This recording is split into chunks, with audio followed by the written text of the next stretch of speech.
How many permanent residents do you want to see accepted into Canada next year? First of all, we have to acknowledge that Justin Trudeau has destroyed our immigration system.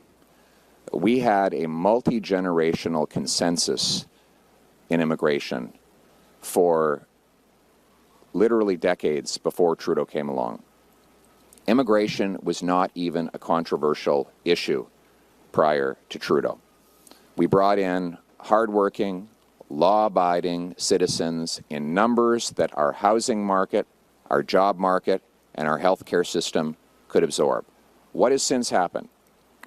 Trudeau and Fraser destroyed the temporary foreign worker program by telling their bureaucrats to overlook fraud, by getting rid of the rule that required that you couldn't bring in temporary foreign workers for low-wage jobs in places where there was over 6% unemployment.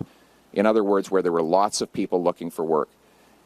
They destroyed the international student program by allowing rampant fraud and abuse and increasing the numbers to levels we could not afford. And they grew the population almost 3 times as fast as the housing stock. That is entirely a decision of Justin Trudeau and the NDP Liberals. When I'm Prime Minister, the temporary foreign worker program will be used exclusively to fill jobs that Canadians cannot or do not fill, like in agriculture sectors, but never to replace Canadians or drive down wages. We will only admit international students to, if they have a way to pay their bills, a house to live in, and a real admission letter to a real educational institution. And population growth will be below the growth in jobs, housing, and healthcare. That is a common sense plan. Now let's bring it home.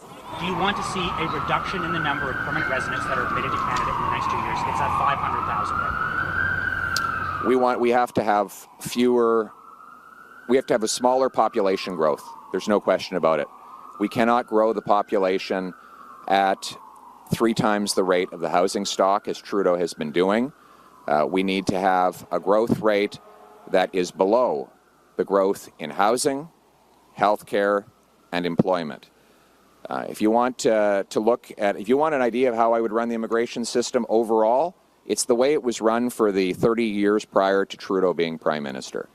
We had a common sense consensus between Liberals and Conservatives for 3 decades that screened people to make sure they were safe, only brought in the numbers that we could absorb into our housing, healthcare, and job market, and blocked temporary foreign workers where they were taking jobs from Canadians. That was a common sense consensus that existed before Justin Trudeau, and the radical and out of control NDP Liberal government destroyed our system.